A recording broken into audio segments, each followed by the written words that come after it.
అండి, welcome to my channel. అందరూ ఎలా ఉన్నారు? నేనైతే చాలా బాగున్నాను. మీరు కూడా బాగున్నారు అనుకుంటున్నాను. సో ఆలస్యం చేయకుండా ఈ రోజు స్టోరీలోకి వెళ్ళిపోదామండి. ఈ రోజు స్టోరీలోకి వెళ్ళిపోబోయే ముందు మీలో ఎవరైనా కొత్త వాళ్ళు నా ఛానల్ని వాచ్ చేస్తున్నట్లయితే ప్లీజ్ అండి నా ఛానల్ని సబ్స్క్రైబ్ చేసుకోండి. అలాగే వీడియోస్ కనుక నచ్చినట్లయితే లైక్ చేయండి, షేర్ చేయండి, కమెంట్ చేయండి. ఈ రోజు స్టోరీ చాలా ఇంట్రెస్టింగ్ గా ఉంటుందండి. యాక్చువల్లీ ఈ స్టోరీ మనతో ఎవరు షేర్ చేసుకోలేరు. బట్ నేను ఈ మధ్యనే రీసెంట్ గా ఈ స్టోరీని నేను తీసుకోవడం జరిగింది. సో కాబట్టి నేను ఆ స్టోరీని ఇప్పుడు మీ ముందుకు తీసుకొస్తున్నాను. ఈ స్టోరీ యాక్చువల్లీ మన తెలుగు రాష్ట్రాల్లో జరిగింది కాదండి, ఇది వేరే స్టేట్ లో జరిగిన స్టోరీ. ఆ స్టోరీని ఇప్పుడు నేను మీతో చెప్పబోతున్నాను. సో కేర్ఫుల్ గా వినండి. సో వీడియోలోకి వెళ్ళబోయే ముందు మళ్ళీ చెప్తున్నానండి, ప్లీజ్ అండి నా ఛానల్ని సబ్స్క్రైబ్ చేసుకోండి, నాకు సపోర్ట్ చేయండి. అతని పేరు సాగర్. అతను ఒక పెద్ద బిజినెస్ మ్యాన్. అతను చేయని బిజినెస్ అంటూ లేవు. బిల్డర్, రియల్టర్, అలా ప్రతి ఒక్క బిజినెస్, ప్రతి కాంట్రాక్ట్ అతని దగ్గరకే వస్తుంది ముందు. అలాంటి బిజినెస్ మ్యాన్ అతను. చాలా మంది అతనితో పార్ట్నర్షిప్ చేస్తుంటారు. అతను బిజినెస్ మ్యాన్ మాత్రమే కాకుండా నిజంగా చెప్పాలంటే ఒక రకంగా అతను ఒక రౌడీ కూడా. ఎవరికైనా ఏవైనా చిన్న చిన్న కాంట్రాక్టులు కావాలంటే అతని రిఫరెన్స్ లేనిది ఎవరికి కాంట్రాక్ట్స్ కూడా దొరకవు. అతను రికమెండ్ చేయాలి కానీ అది ఎలాంటి కాంట్రాక్ట్ అయినా దొరికిపోతుంది. అలా పేరున్న వ్యక్తి అతను. ఒక ఫేమస్ కాలేజ్, ఆ కాలేజ్ యానివర్సరీ కోసం అతన్ని చీఫ్ గెస్ట్ గా ఇన్వైట్ చేశారు. దాంతో అతను ఆ కాలేజ్ యానివర్సరీకి వెళ్ళడం జరిగింది. ఆ యానివర్సరీ ఫంక్షన్ లో ఒక అమ్మాయిని అతను స్టేజ్ మీద చూసి ఇష్టపడతాడు. ఆ తర్వాత 2 రోజులకు అతను తన మనుషుల్ని కాలేజ్ దగ్గరకు పంపించి ఆ అమ్మాయిని పిలిపిస్తాడు. ఆ అమ్మాయి వచ్చాక ఆ అమ్మాయితో, నువ్వు నాకు చాలా నచ్చావు, ఏ రోజైతే నిన్ను చూశానో ఆ రోజు నుంచి నేను నిన్ను ఇష్టపడడం మొదలు పెట్టాను అని ఆమెకు ప్రపోజ్ చేస్తాడు. ఆమె అప్పుడు, మీరు నాకన్నా వయసులో చాలా పెద్దవారు, మీకు నాకు వయసులో చాలా తేడా ఉంది, అయినా నేను మీకు సెట్ అవుతానని మీరు ఎలా అనుకుంటున్నారు? దయచేసి నన్ను వదిలిపెట్టండి అని ఆ అమ్మాయి అడుగుతుంది. అప్పుడు అతను, అసలు నేనెవరో నీకు తెలుసా? నా బ్యాక్గ్రౌండ్ ఏంటో నీకు తెలుసా? నేనేం చేస్తున్నానో నీకు తెలుసా అని ఆమెను అడుగుతాడు. మీరు ఎవరో నాకు అంతగా తెలియదు, మీ గురించి నాకు పెద్దగా తెలియదు అని ఆ అమ్మాయి చెప్తుంది. అప్పుడు అతను తన గురించి వివరిస్తాడు. అప్పుడు ఆమె ఇలాగే అంటుంది, మీ గురించి విన్న తర్వాత నాకు ఒక్కటే అర్థమైపోయింది, అసలు మీకు నాకు ఏ మాత్రం సెట్ కాదు, దయచేసి నన్ను ఇలాంటి విషయాల్లోకి లాగకండి, నా మానాన నన్ను వదిలేయండి అని ఆ అమ్మాయి బ్రతిమాలడం జరుగుతుంది. నేనేంటో తెలిసాక కూడా నువ్వు నన్ను రిజెక్ట్ చేస్తున్నావా? నేను తలుచుకుంటే ఎంతమంది ఆడవాళ్ళనైనా నేను నా దగ్గరకు తీసుకొచ్చుకోగలను, అందులో నీలాంటి అమ్మాయిల్ని తీసుకొచ్చుకోవడం నాకు పెద్ద విషయం కాదు, కానీ నేను నిన్ను ఇష్టపడుతున్నాను, నిన్ను మనస్ఫూర్తిగా నా దగ్గరకు తెచ్చుకోవాలనుకుంటున్నాను, అందుకే నేను నీకు ప్రపోజ్ చేస్తున్నాను, అది గుర్తుపెట్టుకో. అంతేకాక నాలాంటి వాడితో ఉంటే నీ లైఫ్ చాలా బాగుంటుంది, నీకు నేను చాలా మంచి లైఫ్ ఇస్తాను, నువ్వు ఎన్నడూ చూడని లైఫ్ని నీకు ఇస్తాను. నువ్వే తర్వాత నేనిచ్చే లైఫ్ చూసి నువ్వు చాలా షాక్ అవుతావు, నువ్వు అంత దర్జాగా బ్రతుకుతావు నాతో ఉంటే. లేదు అని నన్ను కాదనుకొని పోతే నువ్వు దేనికి పనికిరావు. అంతేకాక నిన్ను ఏదైనా చేయాలంటే నాకు నిమిషాల్లో పని, కానీ నేను నిన్ను అలా బలవంతం చేయను, నిన్ను మనస్ఫూర్తిగా నా దగ్గరకు తెచ్చుకోవాలనుకుంటున్నాను, అందుకే నేను నిన్ను ఇంతలా బ్రతిమాలుతున్నాను అని ఆమెకు ఒకవైపు వార్నింగ్ ఇచ్చినట్టే ఇచ్చి తన మనసులో ఉన్నది మొత్తము ఆమెకు చెప్తాడు. దాంతో ఆమె అతను ఎక్కడ ఏం చేస్తాడో అనేసి అతనికి భయపడేసి అతని ప్రపోజల్ ని యాక్సెప్ట్ చేస్తుంది. అంతేకాక అతను నీకు ఒక మంచి లైఫ్ ఇస్తానని చెప్పడంతో ఆశపడుతుంది. అలా అతన్ని యాక్సెప్ట్ చేస్తుంది. ఆ రోజు నుంచి ఆమె అతన్ని కలవడం మొదలు పెడుతుంది. అలా కలిసిన ప్రతిసారి అతనితో సెక్సువల్ గా ఉంటుంది. అలా అతనికి చాలా సుఖాన్ని ఇస్తుంది ఆమె. ఆ తర్వాత కొద్ది రోజులకు ఒక అపార్ట్మెంట్ లో అతను ఆమె కోసం ఒక ఫ్లాట్ కొనిస్తాడు. ఆమె తన ఇంట్లో వాళ్ళతో, నాకు ఇక్కడ చదువైపోయింది, నేను పై చదువుల కోసం వేరే స్టేట్ వెళ్తున్నాను అని ఇంట్లో వాళ్ళతో చెప్పి వచ్చి అతనితో ఆ అపార్ట్మెంట్ లో ఉంటుంది. అలా రోజంతా అతను ఆమెతో ఆ ఫ్లాట్ లో ఉంటాడు. వీలైనప్పుడల్లా ఆమెను తనతో పాటే తన బిజినెస్ మీటింగులకి తీసుకెళ్తాడు. ఆ విధంగా ఆమె అతని గర్ల్ ఫ్రెండ్ అనే సంగతి తన బిజినెస్ పార్ట్నర్స్ కూడా చాలా మందికి తెలిసిపోతుంది. దాంతో ఆమెను చూసిన ప్రతి ఒక్కరూ ఇంత అందమైన ఇంత చిన్న వయసు గల అమ్మాయి మనకు కూడా గర్ల్ ఫ్రెండ్ గా ఉంటే ఎంత బాగుండు అని ఆమెను చూసి చాలా మంది అనుకుంటారు. ఆ క్రమంలోనే ఒక బిజినెస్ పార్ట్నరు ఆమెను చనువుగా చూడడానికి ప్రయత్నిస్తాడు. అంతేకాక ఆమెకు డైరెక్ట్‌గా నాతో కూడా నువ్వు కలిసి ఉంటే నిన్ను నేను చాలా బాగా చూసుకుంటాను అన్నట్టు ఆమెతో మాట్లాడడం జరుగుతుంది. అప్పుడు ఆమె నా గురించి బాగా తెలిసే నువ్వు నన్ను అడుగుతున్నావా? నేనెవరో నీకు బాగా తెలుసా? నేను సాగర్ గారి గర్ల్ ఫ్రెండ్‌ని. సాగర్ గురించి నీకు తెలిసే నువ్వు నన్ను అడుగుతున్నావా? అని అతన్ని బెదిరిస్తుంది. సాగర్ అంటే చాలా మందికి ఒక రకమైన భయం. ఎందుకంటే అతను ఒక బిజినెస్ మ్యాన్ మాత్రమే కాదు. ఒక రకంగా చెప్పాలంటే అతను ఒక పెద్ద గూండా అని కూడా చెప్పొచ్చు.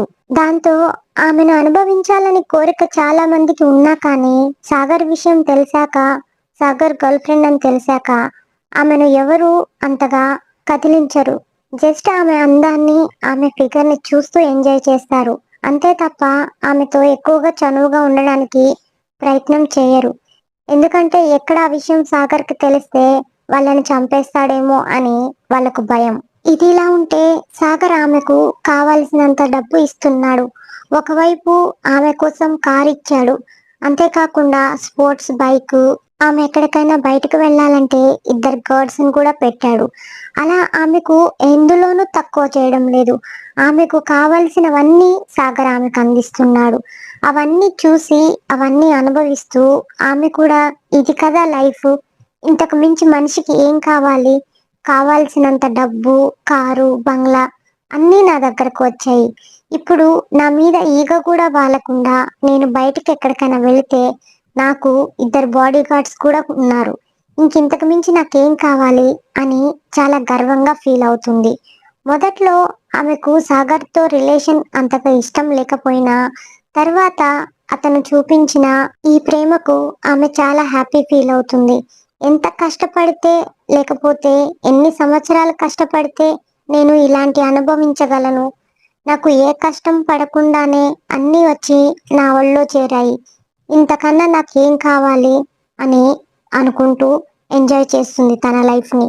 ఒకప్పుడు కాలేజ్‌కి వెళ్ళేటప్పుడు ఇంటి దగ్గర తల దించుకుంటే కాలేజ్ దగ్గర ఎత్తి, మళ్ళీ కాలేజ్ దగ్గర దించుకుంటే ఇంటి దగ్గర తల ఎత్తే పిల్ల ఈ రోజున సాగర్ ఇచ్చిన స్పోర్ట్స్ బైక్‌తో తను డ్రైవింగ్ నేర్చుకొని ఊరంతా బైక్ మీద బలాదూర్‌గా తిరుగుతూ ఒక మగరాయిలాగా తయారైంది.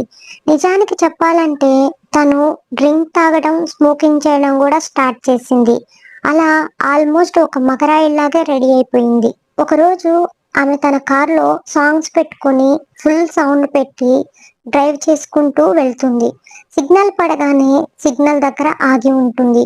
అప్పుడు కూడా తను మ్యూజిక్ ఆఫ్ చేయకుండా ఫుల్ సౌండ్ పెట్టుకొని సాంగ్స్ వినుకుంటూ ఉంటుంది. అదే టైంలో ఒకతను బైక్ మీద వచ్చి తన కార్ పక్కనే ఆగుతాడు. ఆమెను చూసి, హలో మిస్, ఏంటి ఫుల్ ఎంజాయ్ చేస్తున్నట్లున్నావు? అయినా అలా ఒంటరిగా ఏం ఎంజాయ్ చేస్తావు? నా బైక్ మీద రా, నీకు స్వర్గం అంటే ఏంటో తిప్పి చూపిస్తా.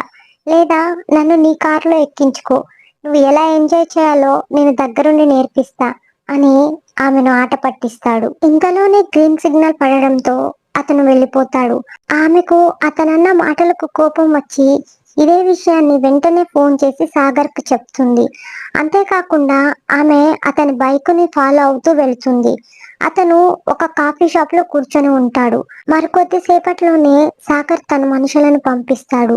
దాంతో ఆమెను ఏడిపించాడని అతన్ని పట్టుకొచ్చి అందరి ముందు అతన్ని బాగా తీవ్రంగా కొడతారు.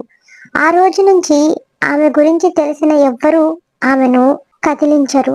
పైగా సాగర్ గర్ల్ ఫ్రెండ్ అని తెలిస్తే అసలే ఆమె జోలికి పోరు. అలా పబ్లిక్ లో కూడా చాలా మందికి ఆమంటే ఒక రకమైన భయం స్టార్ట్ అయిపోయింది. మళ్ళీ ఎప్పట్లాగే ఒకరోజు ఆమె చాలా పొట్టి పొట్టి బట్టలు వేసుకొని తన స్పోర్ట్స్ బైక్ మీద సాంగ్స్ పెట్టుకొని వింటూ వెళ్తూ ఉంటుంది. సిగ్నల్ పడగానే ఆగుతుంది. అక్కడ కొంతమంది ఆమెను చూసి ఎంత బాగుంది ఈ అమ్మాయి, ఫిగర్ అంటే ఇలా ఉండాలి అని అనుకుంటూ ఉంటారు. కానీ ఆమె హెడ్ ఫోన్స్ పెట్టుకొని ఉండడం వల్ల వాళ్ళ మాటలు ఆమె వినిపించుకోదు. అదే సమయానికి మరొక అబ్బాయి ఆమెను చూసి, బాబోయ్! ఈ రోజుల్లో ఆడపిల్లలేంటి ఇలా ఉన్నారు? మరీ ఇంత చిన్న చిన్న బట్టలు వేసుకొని అబ్బాయిల కన్నా స్పీడ్‌గా స్పోర్ట్స్ బైక్‌లేసుకొని మరీ ఉన్నారేంటి? అని ఆమెను చూసి చాలా షాక్ అవుతాడు. అలా ఎగ్జాక్ట్‌లీ ఒక 10 రోజుల తర్వాత ఆ అబ్బాయి ఆఫీస్‌కి వెళదామని తన ఫ్లాట్‌లో తన కోసం లంచ్ బాక్స్ ప్రిపేర్ చేసుకుంటున్నాడు. అలా ఒక్కసారిగా ఉన్నట్టుండి కిటికీలో నుంచి ఎదురు ఫ్లాట్‌లోకి చూస్తారు. ఎదురు ఫ్లాట్‌లో ఒక అమ్మాయి టెర్రస్ మీద గోడ అంచుల మీద నిలబడుకొని ఉండడం చూసి గబగబా వెళ్ళి ఆమెను చేయి పట్టుకొని ఒక్కసారిగా పక్కకు లాగుతాడు. దాంతో ఆమె అతని మీద పడిపోతుంది. అప్పుడు ఆమెను చూసి, అరే మీరా, 10 రోజుల కిందట నేను మిమ్మల్ని సిగ్నల్ దగ్గర చూశాను. ఆ రోజు మీరు ఎంత బాగున్నారు, ఎవరిని పట్టించుకోకుండా ఎవరు ఏమనుకున్నా సరే అని మీ లైఫ్ని మీరు ఎంజాయ్ చేసుకుంటూ సాంగ్స్ వింటూ లైఫ్ ఎంజాయ్ చేస్తూ ఉన్నారు. ఈ రోజున మీరు ఎందుకు సూసైడ్ చేసుకుంటున్నారు? మీకు అంత కష్టం ఏమొచ్చింది అని ఆమెను ప్రశ్నిస్తాడు. అప్పుడు ఆమె అతన్ని చూసి, మీరు నన్ను తప్పుగా అనుకుంటున్నారు. నేను సూసైడ్ చేసుకోవడం లేను. నాకు ఫోన్ వచ్చింది. ఫోన్ మాట్లాడదామని ఇక్కడికొచ్చి నిలబడుకున్నాను. నేను ఫోన్ మాట్లాడడం చూసి మీరు నేను సూసైడ్ చేసుకుంటానికి వచ్చాననుకున్నారు అని అతనితో చెప్తుంది. దాంతో అతను, సారీ అండి, మీరు సూసైడ్ కోసం వచ్చారనుకొని మిమ్మల్ని చేయి పట్టుకొని లాగాను. సారీ, ఏమనుకోవద్దు అని అంటాడు. ఆ తర్వాత ఉన్నట్టుండి అతను కంగారు పడుతుంటాడు. ఏమైంది ఇంతలా కంగారు పడుతున్నారు అని ఆమె అడుగుతుంది. నేను ఈ ఊరికి కొత్తగా వచ్చాను. మీ హడావిడిలో పడిపోయి నేను ఆఫీస్కి వెళ్ళేది కూడా మర్చిపోయాను. ఇప్పుడు నా దగ్గర చాలా తక్కువ టైం ఉంది. ఈ టైంలో నేను ఆఫీస్కి మెట్రోలో వెళ్ళాలంటే నాకు చాలా టైం పడుతుంది. ఈరోజు నా దగ్గర బైక్ కూడా లేదు. ఎలా ఆఫీస్కి వెళ్ళాలి అని కంగారు పడుతూ ఉంటాడు. అప్పుడు ఆమె, ఏం పర్వాలేదు, మీరు కంగారు పడకండి, మిమ్మల్ని నేను డ్రాప్ చేస్తాను అని అతనితో చెప్తుంది. అతను ముందు ఒప్పుకోడు. ఆ తర్వాత ఆమె, పర్వాలేదు, నేను సూసైడ్ చేసుకుంటున్నానని నన్ను సేవ్ చేశారు కదా, దానికి ఫలితంగా మిమ్మల్ని నేను డ్రాప్ చేస్తాను, పదండి అని ఆమె తన బైక్ మీద ఎక్కించుకొని అతని ఆఫీస్ దగ్గర డ్రాప్ చేస్తుంది. అతను ఆఫీసులోకి వెళ్తుంటే, ఇంత దూరం వచ్చి మిమ్మల్ని డ్రాప్ చేశాను, కనీసం థ్యాంక్స్ అయినా చెప్పరా అని అడుగుతుంది. అతను థ్యాంక్స్ చెప్పాడు. థ్యాంక్స్ ఒక్కటే సరిపోదు, మీ పేరేంటి అని అతని పేరు అడుగుతుంది. నా పేరు రాహుల్. నేను ఈ మధ్యనే సిటీకి వచ్చాను కొత్తగా. ఇక్కడ జాబ్ చేస్తున్నాను అని తన పేరు చెప్తాడు. ఆమె కూడా తన పేరు చెప్తుంది. ఆ తర్వాత తన ఫోన్ నంబర్ ఇస్తుంది. అతను ఆలోచిస్తాడు తన నంబర్ ఇవ్వడానికి. పర్వాలేదు, ఇవ్వండి, ఎప్పుడైనా ఫ్రీగా ఉన్నప్పుడు మాట్లాడుకోవచ్చు అని చెప్తుంది. అప్పుడు అతను తన ఫోన్ నంబర్ చెప్తాడు. అలాగే ఆమె నంబర్ కూడా అతనికి ఇస్తుంది. ఆ విధంగా ఆమె అతన్ని ఇష్టపడడం మొదలుపెట్టింది. ఎందుకంటే ఈ రోజు వరకు ఒక్క సాగర్ తప్ప ఆమె మీద పరాయి మగాడు చెయ్యి కూడా వేయలేడు. అలాంటిది రాహుల్ ఆమెను చెయ్యి పట్టుకొని లాగాడు. అప్పుడు రాహుల్ ఆమె మీద పడతాడు. ఆ రోజు నుంచి ఆమెకు రాహుల్ మీద ఫీలింగ్స్ స్టార్ట్ అయ్యాయి. దాంతో రాహుల్ని ఇష్టపడడం మొదలుపెట్టింది. ప్రతి మగాడు నన్ను చూసి భయపడుతున్నాడు, రాహుల్ ఇంత ధైర్యంగా ఉన్నాడు అనుకొని అతన్ని ఇష్టపడుతుంది. అదే రోజు రాత్రి రాహుల్కి ఫోన్ చేసి రాహుల్తో కొంచెం సేపు మాట్లాడుతుంది. అలా వరుసగా ఒక 2 రోజులు రాహుల్తో మాట్లాడుతుంది. మూడో రోజు రాహుల్ ఆఫీస్లో నుంచి బయటకు వచ్చేసరికి రాహుల్ ఆఫీస్ దగ్గర ఆ అమ్మాయి బైక్ మీద వెయిట్ చేస్తూ ఉంటుంది. ఆమెను చూసి రాహుల్, మీరా, మీరేంటి ఇక్కడ ఉన్నారు అని అడుగుతారు. అప్పుడు ఆమె, నేను నీకోసమే వచ్చాను, పద వెళ్దాం అని బైక్ ఎక్కించుకుంటుంది. అలా అతనితో సిటీ మొత్తం తిరుగుతుంది. అంతేకాకుండా అదే రోజు నైటు అతన్ని తీసుకొని పబ్కు వెళుతుంది. అతను అప్పుడు ఆమెను చూసి, మీరు ఇలాంటి చోటికి కూడా వస్తారా అని అడుగుతాడు. అదేంటి అలా అడుగుతున్నావు, నువ్వెప్పుడు రాలేవా అని ఆమె అతన్ని అడుగుతుంది. నేను ఇదే మొదటిసారి ఇలాంటి చోటికి రావడం. నేను వినడం తప్ప ఇప్పటి వరకు చూడలేను అని ఆమెతో చెప్తాడు. సరే రా, డాన్స్ చేద్దాం అని ఇద్దరు డాన్స్ చేస్తూ ఉంటారు. అదే సమయంలో ఆమెకు సాగర్ ఫోన్ చేస్తాడు. సాగర్ ఫోన్ రాగానే, ఒక్క నిమిషం, నేను ఇప్పుడే వస్తా అని రాహుల్కి చెప్పి పక్కకు వచ్చి సాగర్ ఫోన్ మాట్లాడుతుంది. సాగర్ ఎక్కడున్నావు ఏంటి అని అడుగుతాడు. నేను ఫ్రెండ్తో సినిమాకి వచ్చాను, ఇంకొక 1 అవర్లో ఇంటికి వస్తాను అని సాగర్తో చెప్పి ఫోన్ కట్ చేస్తుంది.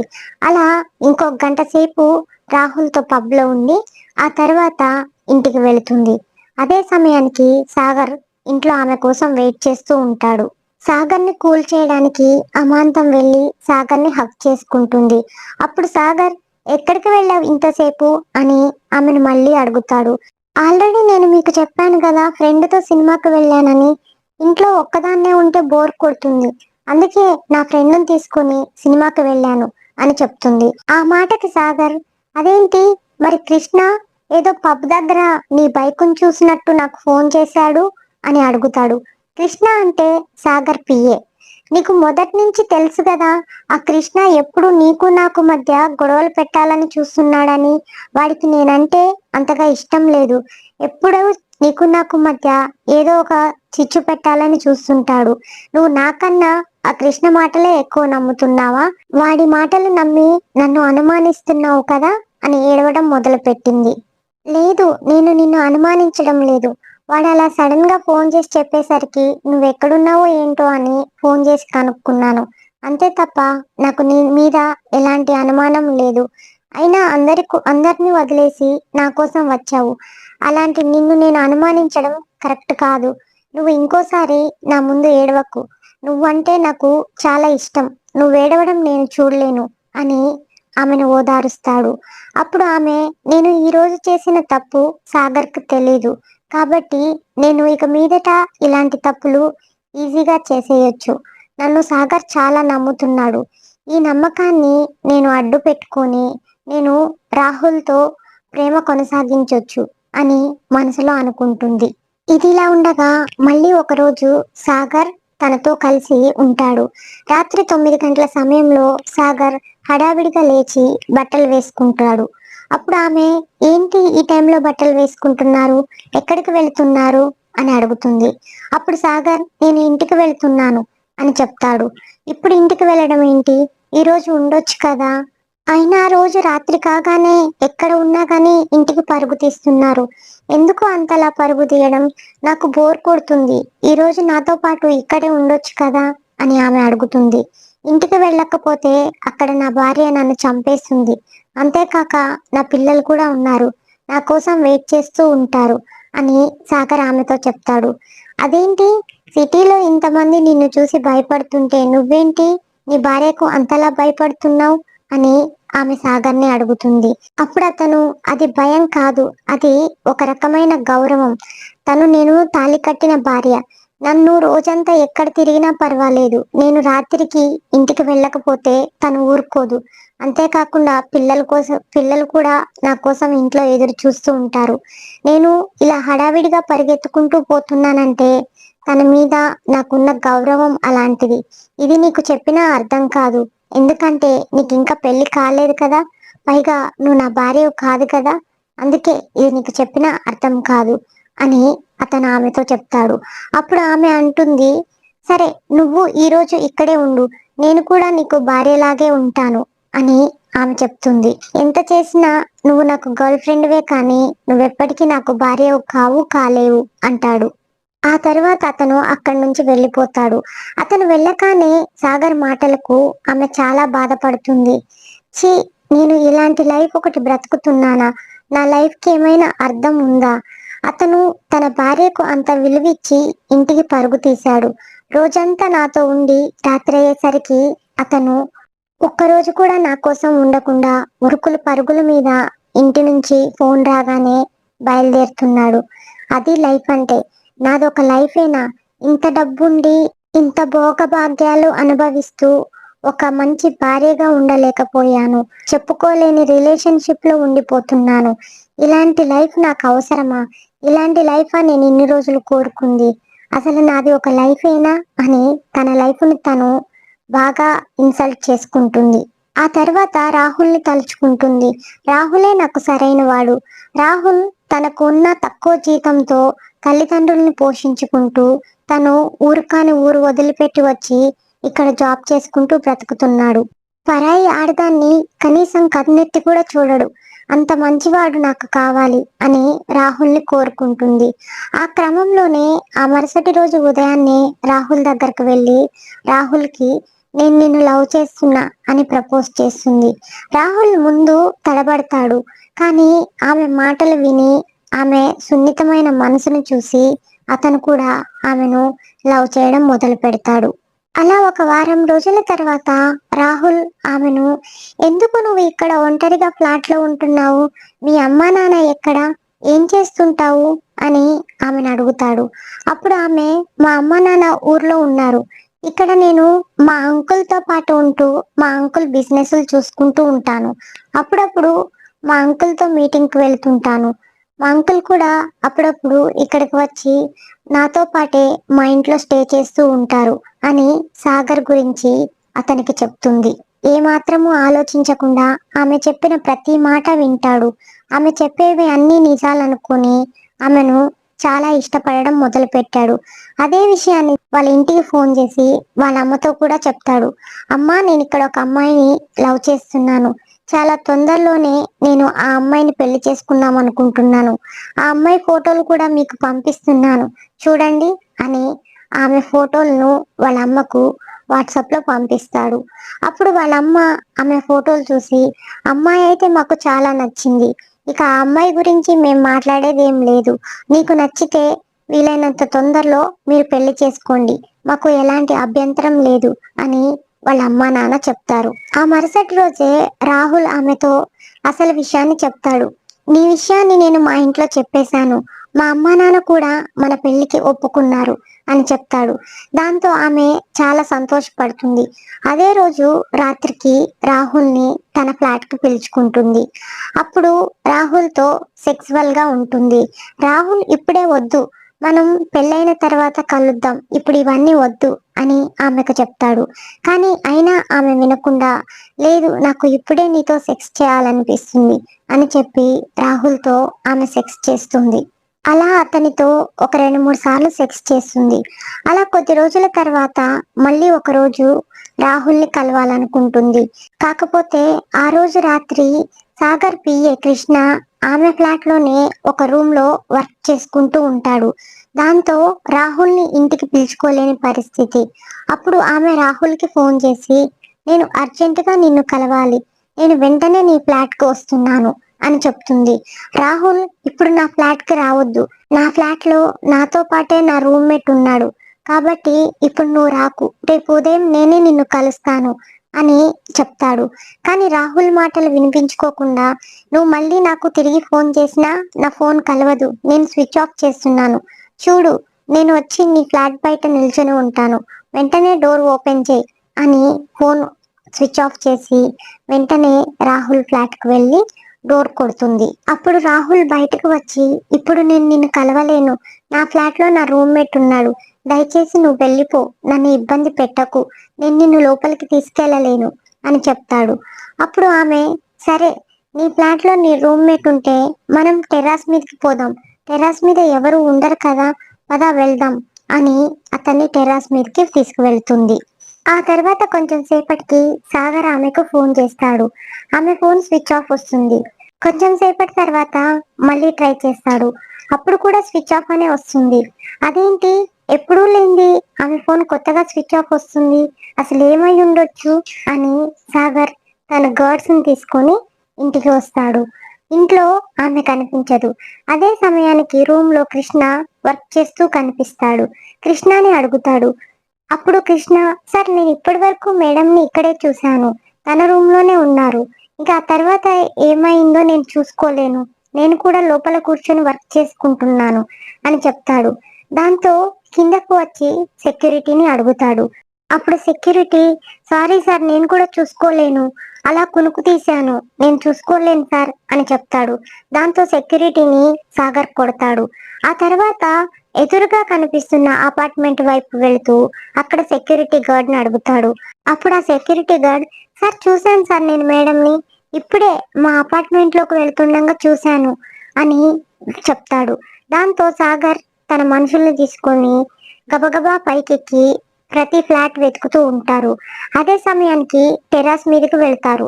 సాగర్ ఇంకా అతని మనుషుల అరుపులు విన్న ఆ అమ్మాయి, నువ్వు వెళ్ళి వాటర్ ట్యాంక్ లో దాక్కో, నేను మేనేజ్ చేస్తాను అని రాహుల్ని వాటర్ ట్యాంక్ లో దాచిపెడుతుంది.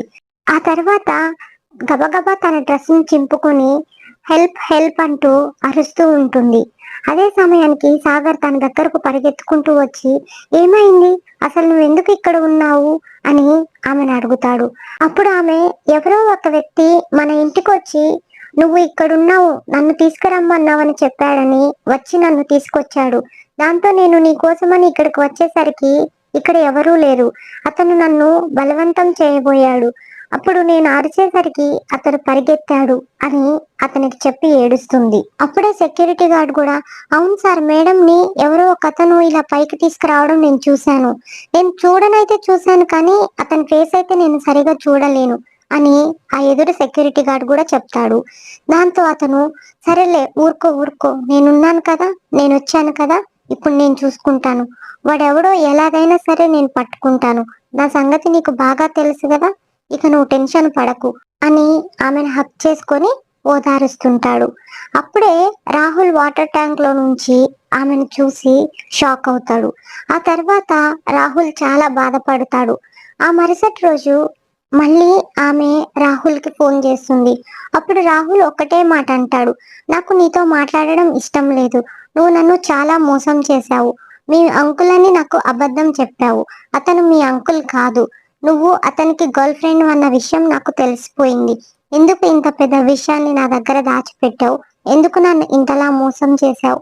నాకు ఇక మీదట ఫోన్ చెయ్యకు అని ఫోన్ కట్ చేస్తాడు. ఆ తర్వాత ఆమె ఎన్నిసార్లు ఫోన్ చేసినా లిఫ్ట్ చేయడు. దాంతో ఆమె మరుసటి రోజు తిరిగి అతని ఆఫీస్ దగ్గరకు వెళుతుంది. అతను బయటకు వచ్చేసరికి అతని కోసం బయట వెయిట్ చేస్తూ ఉంటుంది. అప్పుడు ఆమె అతనితో, నేను అతని దగ్గర తప్పని పరిస్థితిలో ఉండాల్సి వస్తుంది. నాకేమీ ఇష్టమై ఉండడం లేదు. ఇప్పుడు నువ్వు నా లైఫ్లోకి వచ్చావు కదా, నేను కావాలంటే అతన్ని వదిలేసి వస్తాను. నేను బలవంతంగా ఇలాంటి బ్రతుకు బతుకుతున్నాను. ఇప్పుడు నాకు ఈ బ్రతుకు వద్దు.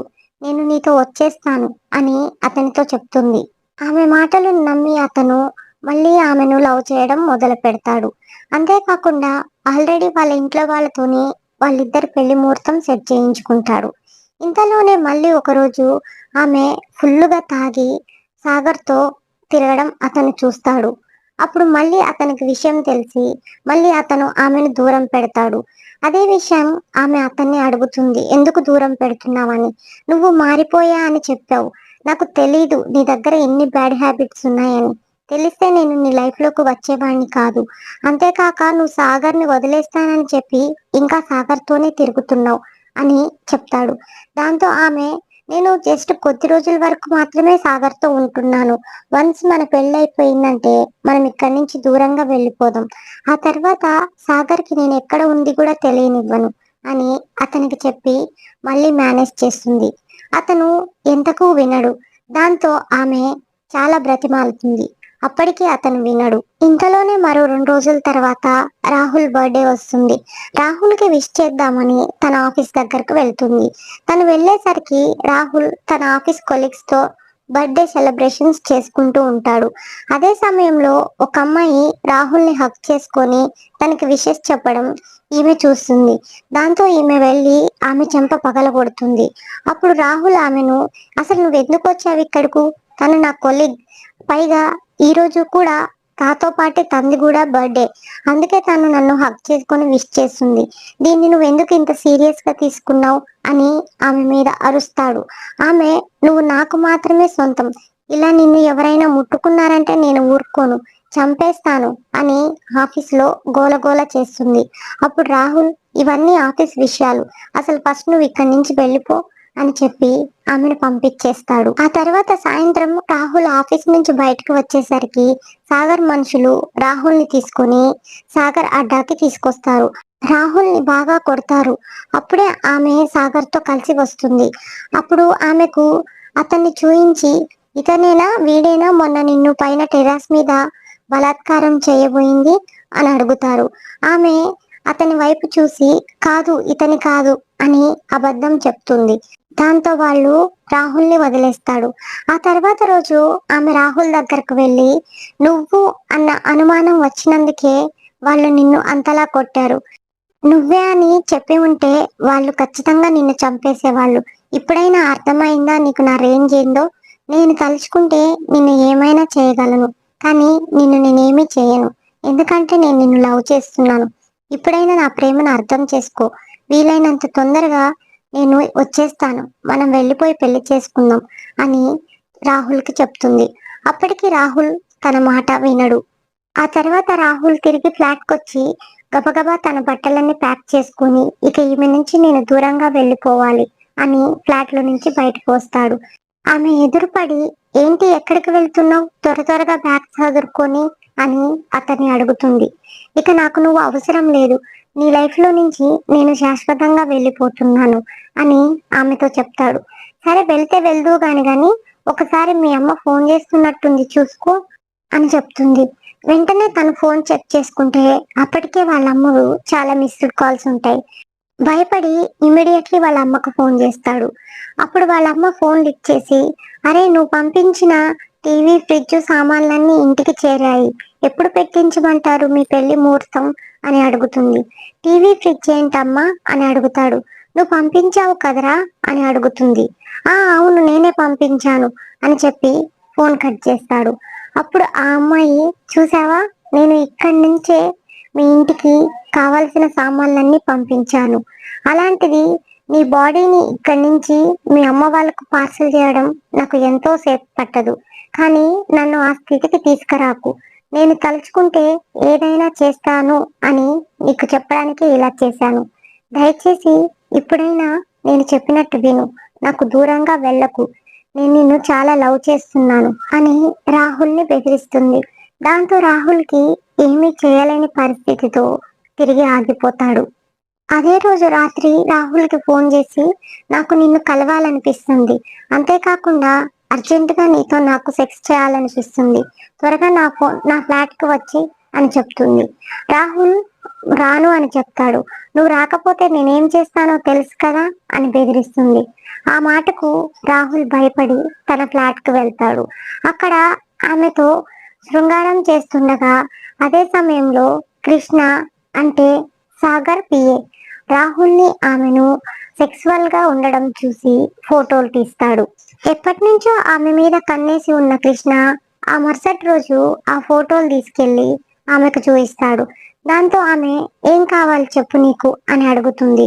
అప్పుడు కృష్ణ నాకేం కావాలో నీకు బాగా తెలుసు. నేను నిన్ను చాలా ఇష్టపడుతున్నాను. ఈ ఒక్క రాత్రి నాతో గడుపు.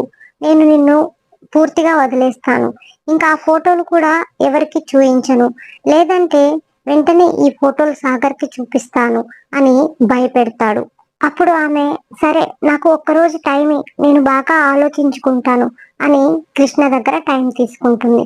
ఆ మరుసటి రోజు సరే నేను ఒప్పుకుంటున్నా అని కృష్ణకు ఫోన్ చేస్తుంది.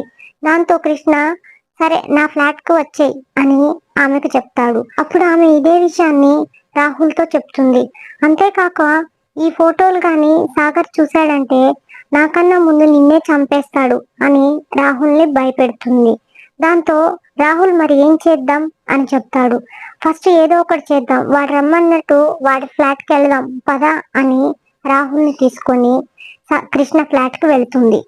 ఫ్రెండ్స్ స్టోరీ లెంత్ చాలా ఎక్కువైపోయిందండి. దయచేసి ఏమనుకోవద్దు. ఈ నెక్స్ట్ పార్ట్ ఏం జరిగిందనేది మళ్ళీ మీకు ఇంకో పార్ట్‌లో చెప్తాను. ప్లీజ్ అండి I'm really sorry for that. మిమ్మల్ని చాలా డిసప్పాయింట్ చేసి ఉంటే క్షమించండి. నేను మళ్ళీ రేపు సాయంత్రం 7:30కి నేను నెక్స్ట్ పార్ట్‌తో మళ్ళీ మీ ముందుకు వస్తాను. అప్పటి వరకు నా ఛానల్‌ని వాచ్ చేస్తుండండి. అలాగే వీడియో కనుక నచ్చినట్లయితే లైక్ చేయండి, షేర్ చేయండి, కామెంట్ చేయండి. ప్లీజ్ అండి నా ఛానల్‌కి సపోర్ట్ చేయండి. ప్లీజ్ అండి కొత్తగా ఎవరైనా వాచ్ చేస్తున్నట్లయితే సబ్స్క్రైబ్ చేసుకోండి. Until then keep smiling. Bye.